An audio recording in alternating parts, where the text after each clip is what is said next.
Hi students, आपका physics की नई क्लास में स्वागत है। आप आज पढ़ेंगे आवेश का पुनः वितरण तथा ऊर्जा हानि। इस चौथे चैप्टर का ये लास्ट टॉपिक है, थ्योरी में लास्ट टॉपिक है।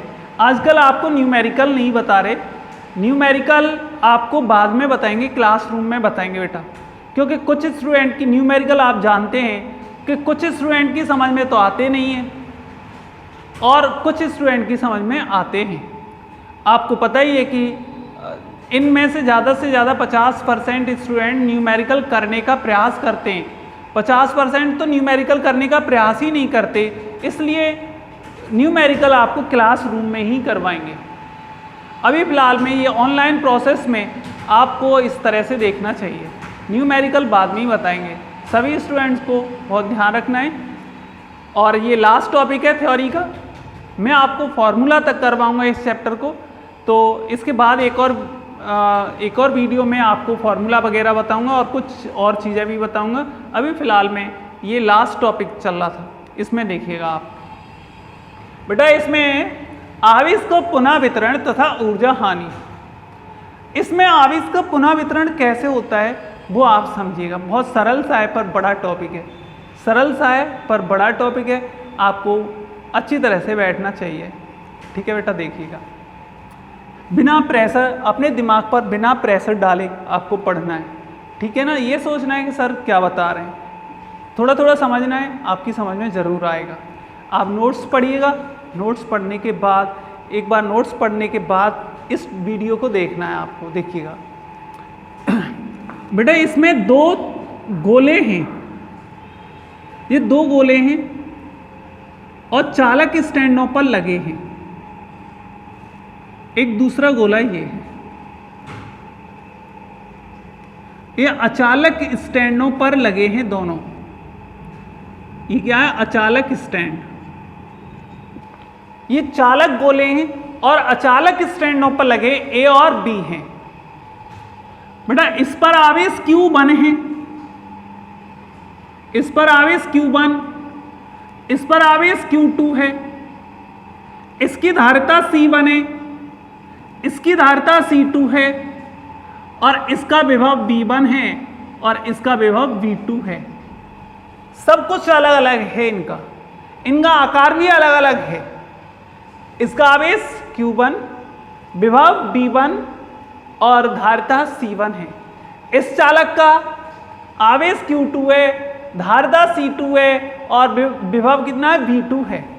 बेटा, अलग अलग चालक हैं A और B, इसकी थ्योरी है।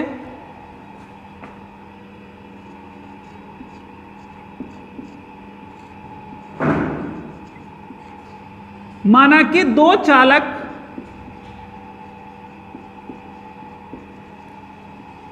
गोले A और B हैं, A और B हैं,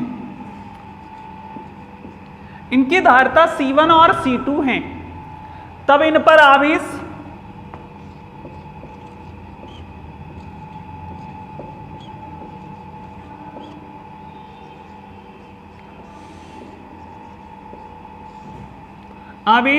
Q1 बराबर C1V1 तथा Q2 बराबर C2V2। बेटा, इसका आवेश कितना हो गया? Q1 बराबर C1V1 और इसका आवेश कितना हो गया? Q2 बराबर C2V2। अब बेटा, इसके बाद देखो, अब इस पर कुल आवेश, दोनों पर कुल आवेश Q बराबर Q1 प्लस Q2, तो Q बराबर आ जाएगा यहाँ पे C1V1 प्लस C2V2। कुल आवेश आ गया बेटा इस जगह पे। इनकी ऊर्जाएं U1 बराबर 1/2 C1V1 स्क्वायर, C1V1 स्क्वायर और U2 बराबर 1/2 C2V2²। कुल ऊर्जा U बराबर 1/2 C1V1² प्लस 1/2 C2V2²। इस प्रकार कुछ भी नहीं करा अब तक, बिल्कुल सरल करा आपने। बेटा देखो इसमें दो चालक गोले थे, वो अचालक स्टैंडों पर कसे थे।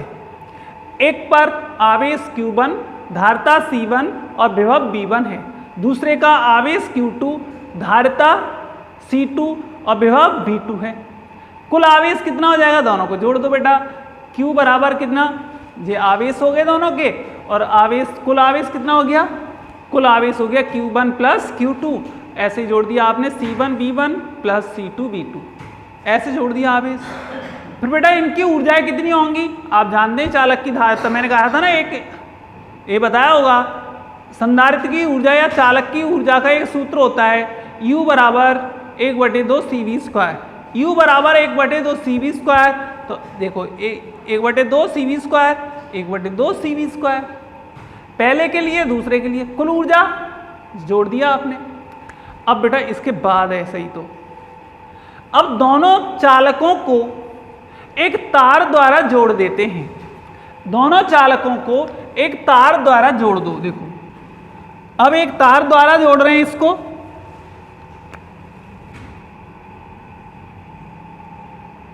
जैसे ही आपने तार द्वारा जोड़ा, ये A था, ये B था, जैसे ही आपने इसको तार द्वारा जोड़ा है, तुरंत इसका आवेश वगैरह सब बदल जाएगा, आवेश बदल जाएगा, विभव समान हो जाएगा। जैसे हम टच करेंगे विभव तो क्या हो जाएगा, समान, और आवेश कैसा हो जाएगा, अलग अलग हो जाएगा। यदि दोनों समान आकार के होते तो आवेश भी समान हो जाता, लेकिन दोनों के आकार अलग अलग हैं, इसलिए आवेश तो अलग अलग ही रहेगा, लेकिन विभव कैसा हो जाएगा, समान ही हो जाएगा। तो देखो इसका विभव तो देखना यहाँ पे B है, इसका विभव B हो गया, और इस जगह पर इसका आवेश Q1 डैश, इसका आवेश Q2 डैश, और धारिता तो अब भी C1 है और ये C2 है। भाई धारिता तो फिक्स्ड है, किसी चालक की धारिता क्या होती है, फिक्स होती है, ठीक है। तो इस तरह से अब देखो इस स्थिति में जब दोनों चालकों को एक तार द्वारा संपर्कित कर देते हैं तो आवेश का पुनः वितरण हो जाता है तथा विभव समान हो जाता है। इस स्थिति में क्या हो जाएगा बेटा, देखो अब इस स्थिति में आवेश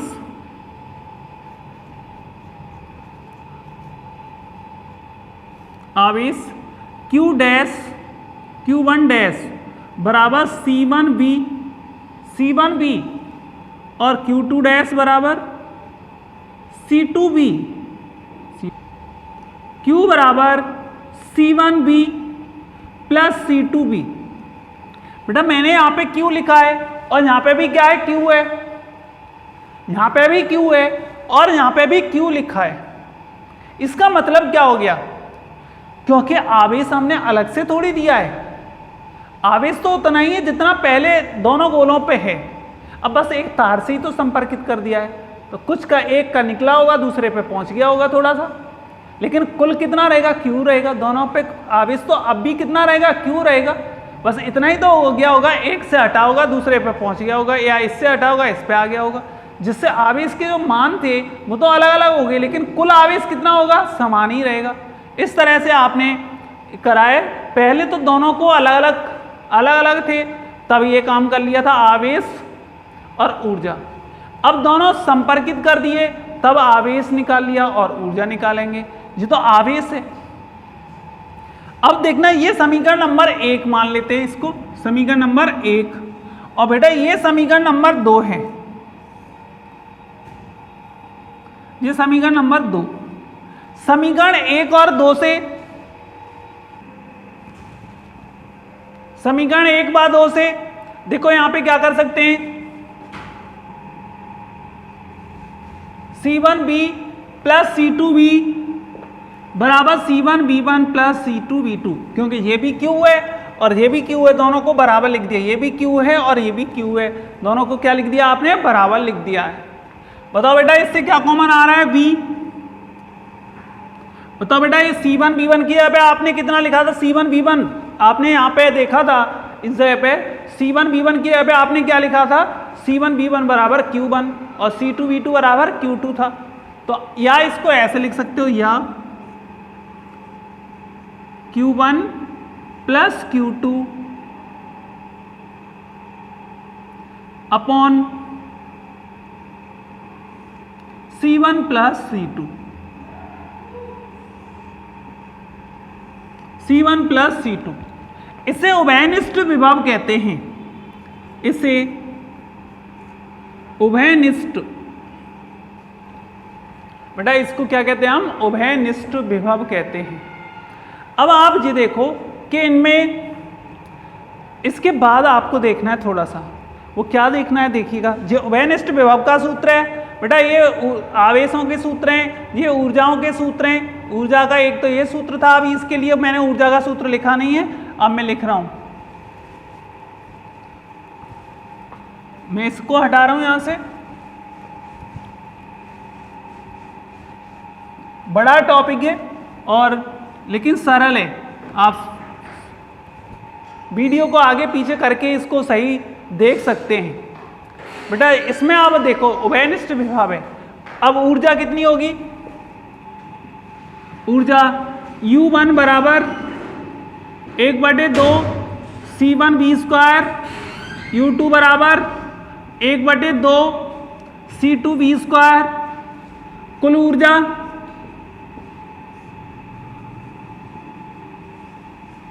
ऊर्जा U बराबर U1 plus U2 1/2 C1 V square plus 1/2 C2 V square.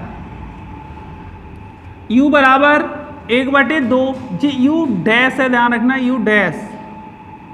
पहली ऊर्जा अलग थी, पहली ऊर्जा आपने निकाली थी, जी दूसरी ऊर्जा है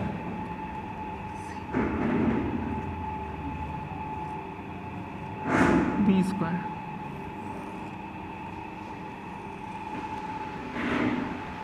इस तरह से ये ऊर्जा आ जाती है। बेटा इसके बाद आप देखेंगे, अभी ये आगे और चलेगा, अभी थोड़ा सा बड़ा है और इसको ध्यान से देखना। बेटा इसमें आता है ऊर्जा हानि। अभी तो ऊर्जा हानि यानी एनर्जी लॉस रह गया ना, एनर्जी लॉस क्या है, इसमें एनर्जी लॉस देखना है और एक इसमें विभवांतर भी देखना है। कितना देखना है बेटा, विभवांतर। तो पहले हम विभवांतर निकालें या ऊर्जा लॉस निकालें, तो आप कुछ भी पहले निकाल सकते हो। आप बताओ आपके हिसाब से, मैं विभवांतर निकाल रहा हूँ, पहले क्या निकाल रहा हूँ, विभवांतर। तो देखो विभवांतर के लिए बेटा इसमें देखो ना, V1 is greater than V2। इस स्थिति को समझो भाई, V1 मान लो हमने माना है, यदि ये कंडीशन है, यदि V1 ज़्यादा है और V2 बहुत कम है, तो उभयनिष्ठ विभव है ना, बीच का होगा। बताओ बेटा दोबारा से, V1 ज़्यादा है और V2 कम है, तब उभयनिष्ठ विभव होगा ना, दोनों के मध्यवर्ती होगा। दोनों के कैसे होगा, मध्यवर्ती, मतलब बीच का होगा। बेटा इस स्थिति में डेल्टा V1 बराबर हो जाएगा V1 minus B, V1 minus B। अब देखना V1 माइनस B का जो मान था, उभयनिष्ठ विभव था C1, जी मैंने उभयनिष्ठ विभव वाला सूत्र लगा दिया, ये डेल्टा B1 बराबर, इसका एलसीएम कर लो, B1 C1 plus C2 minus C1 B1 minus C2 V2। मैंने कोष्ठक खोल दिया है, बटे C1 प्लस C2। बेटा देखो डेल्टा B1 बराबर, इसका अंदर गुणा कर लो, B1 C1 plus B1 C2 minus C1 B1 minus C2 V2। यहाँ से ये कट गया, बटे नीचे और है C1 प्लस C2। बताओ बेटा इसमें से क्या कॉमन आ रहा है? इसमें से C2 कॉमन आ रहा है।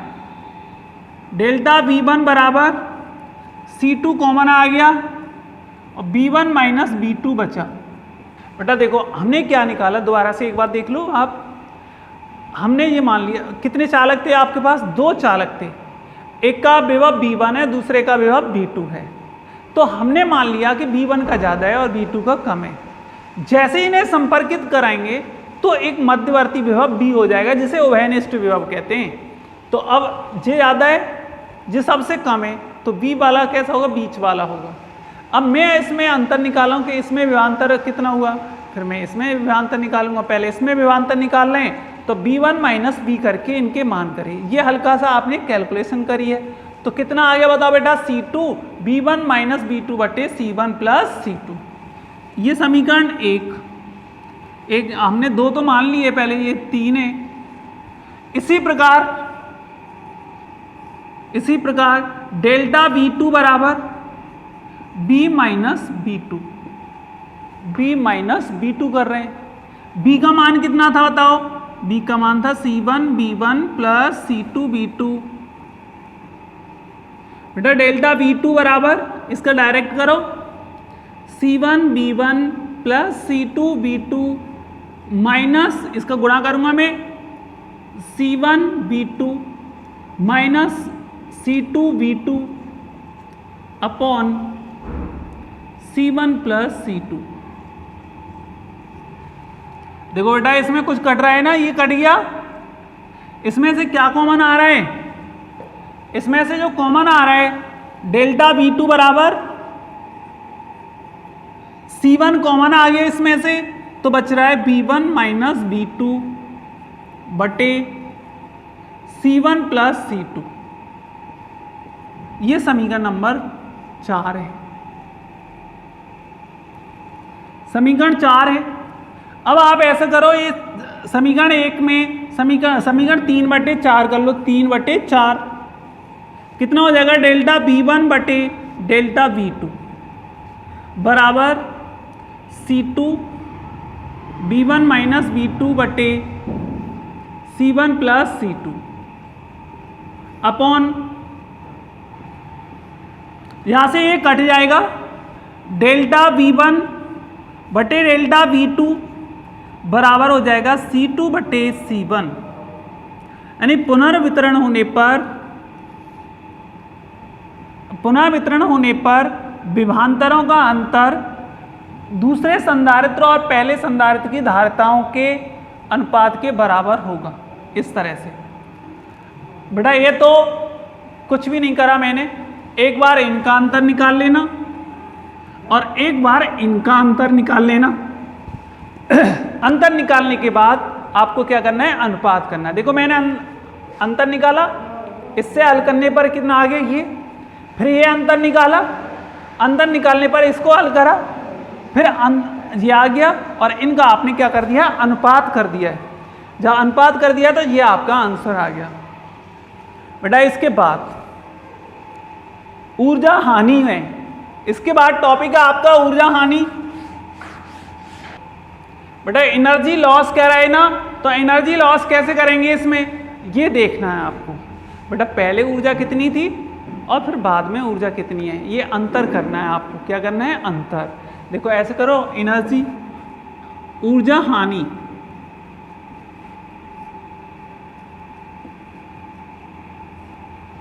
ऊर्जा हानि डेल्टा U बराबर U minus U dash, U minus U dash. बेटा देखिएगा पहले ऊर्जा कितनी थी बताओ? पहले ऊर्जा थी 1/2, मैं बता ही रहा हूं आपको, C1 B1 square plus 1/2 C2 B2 square. Calculation ही कैलकुलेशन है, इसमें कैलकुलेशन ही है, ज़्यादा दिमाग लगाने की ज़रूरत नहीं है, सिंपल सी कैलकुलेशन आप करते जाओ। यहाँ से 5 मिनट का है। देखो माइनस, बेटा इसका सूत्र आया था 1/2, B तो आपने कॉमन कर लिया था, C1 प्लस C2 और B स्क्वायर। बताओ उभयनिष्ठ विभव का सूत्र क्या था? उभयनिष्ठ विभव B बराबर आया था C1 B1 plus C2 B2 बटे C1 plus C2, C1 plus C2 था। इस मान को यहां पे लगा दो, तब डेल्टा U बराबर 1/2 C1 B1 square plus 1/2 C2 B2 square minus 1/2 C1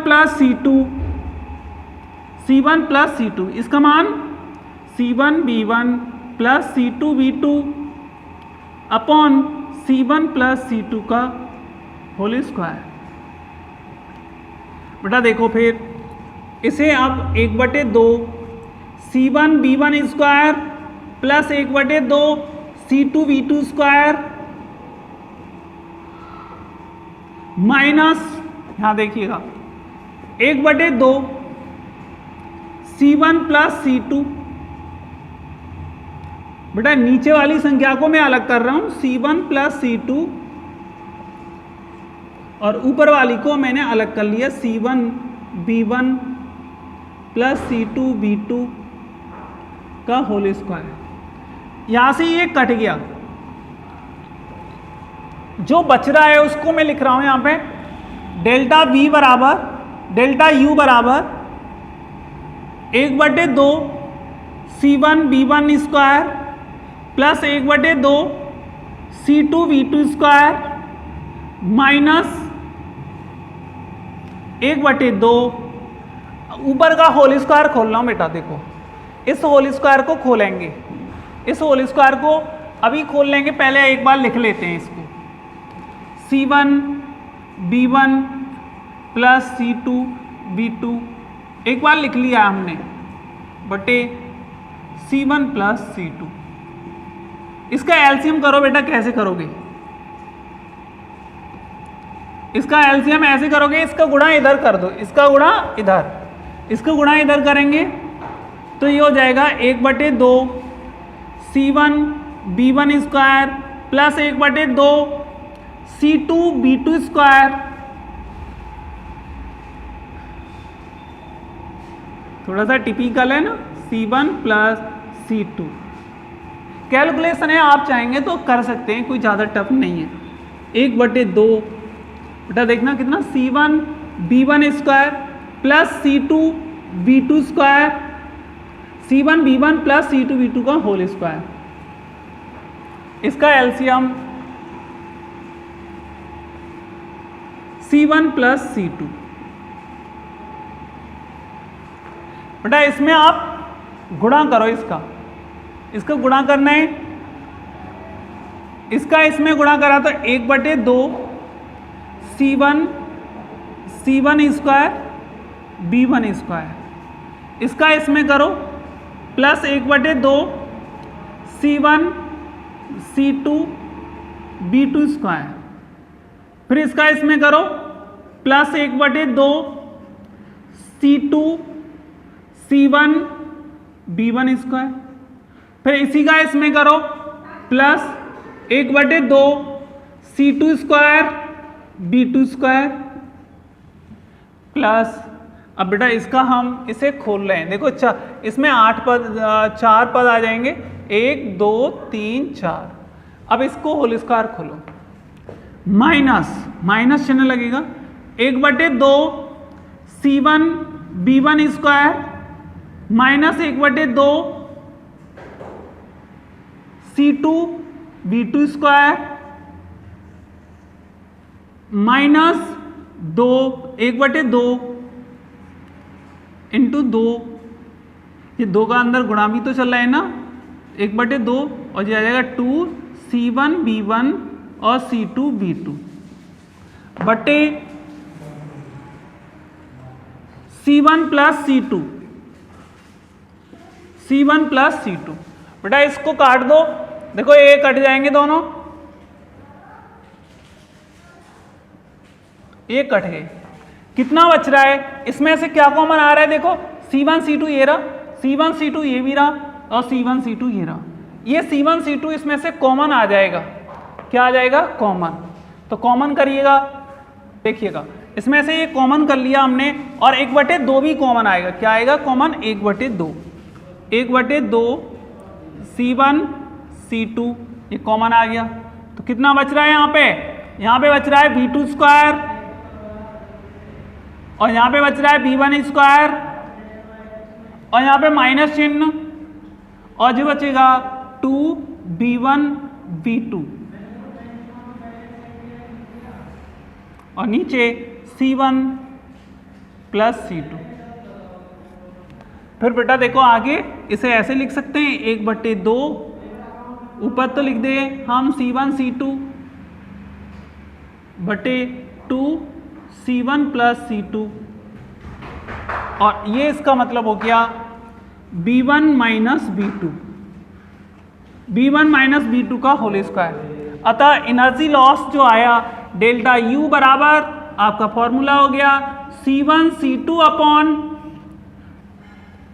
बेटा ये थोड़ा सा बड़ा टॉपिक था, इस कैलकुलेशन है केवल और बायोलॉजी स्टूडेंट को 2-3 बार लिख कर इसकी प्रैक्टिस करनी चाहिए तो ये टॉपिक आपको कंप्लीट हो सकता है। इसमें कुछ भी नहीं करा था आपने, पहले ऊर्जा और फिर स्पर्श कराने पर ऊर्जा, ये वाली ऊर्जा स्पर्श कराने से पहले वाली है और ये स्पर्श कराने के बाद वाली ऊर्जा है। लेकिन B बराबर कितना होता है? वो वैनिष्ठ विभव ये होता है, ये मान लगा दिया। अब आपने इसको अलग अलग कर लिया, अलग अलग करने के बाद ये कट जाएगा, ये कट जाएगा। फिर सिंपल सा डेल्टा U बराबर इतना आ जाएगा। बेटा इसमें से ये कट गया, कटने के बाद रह गया। अब देखो डेल्टा U बराबर 1/2 C1 B1 square plus 1/2 C2 B2 square और ये बच ही रहा था। अब इसका एलसीएम करेंगे तो इस संख्या का इधर गुणा कर लिया, ये एलसीएम आ गया। अब बस केवल आपको ये गुणा करना है और ये होल स्क्वायर खोलना है। ये इस तरह से खोल लिया है, जो बच रहा है वो मैंने कॉमन कर लिया है और शेष संख्या जो बच रही है। ऐसे ही C1 C2 जो चल ही रहा था, अब ये ऐसे इस तरह से कर लिया, जो होल स्क्वायर बन गया ना B1 माइनस B2 का होल स्क्वायर। इस तरह से ये ऊर्जा हानि है। बेटा ये चैप्टर आपका खत्म होता है, आगे आपको इसके फॉर्मूला वगैरह बताऊंगा मैं अगले वीडियो में, थोड़ा सा कुछ और बता दूंगा और फिर आगे का चैप्टर विद्युत धारा चलेगा, वो आप आगे देखेंगे अगले वीडियो में। Thank you.